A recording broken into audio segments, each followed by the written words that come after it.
महाभारत युद्ध को धर्म युद्ध भी कहा जाता है, लेकिन इस धर्म युद्ध को जीतने के लिए पांडवों और कौरवों को भी ऐसे काम करने पड़े जिसे धर्मानुसार उचित नहीं कहा जा सकता। महाभारत का युद्ध एक शतरंज के खेल से कम नहीं था। श्री कृष्ण ने न्याय और सत्य को जिताने के लिए धर्म की अपनी परिभाषा गढ़ी और ऐसी चालें चली जिससे पांडवों को युद्ध में विजय की प्राप्ति हुई। हालांकि इस युद्ध में बहुत सारे महान योद्धाओं की जान गई, पर आज हम बात करेंगे घटोत्कच और कर्ण के युद्ध के बारे में। कैसे घटोत्कच ने अपना जीवन देकर अर्जुन की जान बचाई।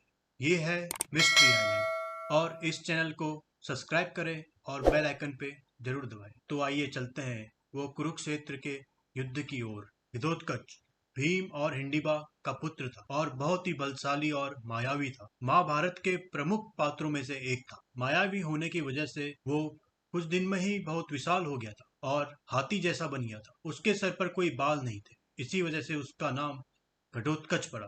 कुरुक्षेत्र युद्ध 8वां और 9वां दिन। 8वें दिन घटोत्कच ने कौरव सेना के कई वीरों का वध किया और दुर्योधन तथा दुशासन को भी बुरी तरह से घायल कर दिया। इरावन ने भी अपने बड़े भाई का इस युद्ध में साथ दिया और कौरव सेना के कई सूरवीरों को मौत के घाट उतार दिया।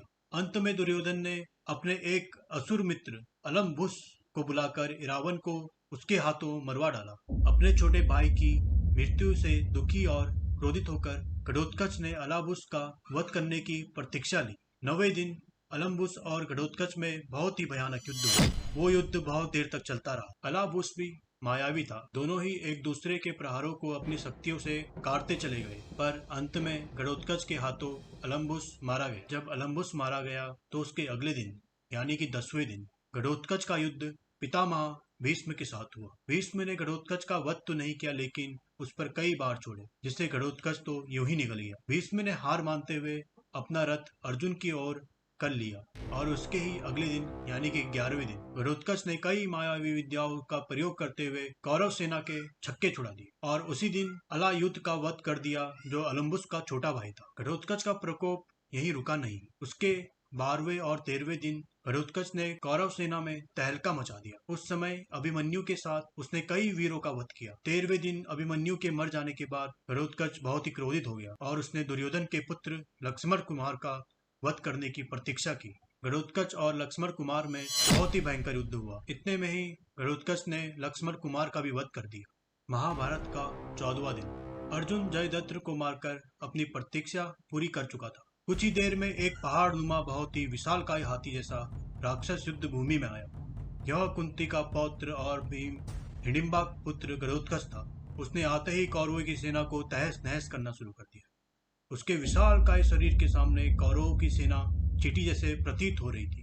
खुद दुर्योधन भी जाकर घटोत्कच से लड़ा, पर वो भी लहूलुहान होकर वापस आ गए। दुर्योधन कर्ण से कहता है कि इंद्र द्वारा दी गई शक्ति का प्रयोग घटोत्कच पर करे, नहीं तो वो जल्द ही समस्त कौरवों को मार डालेगा।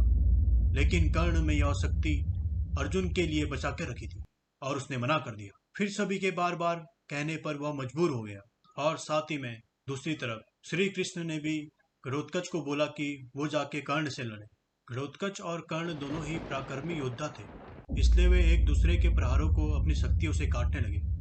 जब कर्ण ने देखा कि घटोत्कच को किसी प्रकार पराजित नहीं किया जा सकता, तो उसने अपने दिव्यास्त्र प्रकट किए। यह देख घटोत्कच ने भी अपनी माया से राक्षसी सेना प्रकट कर दी।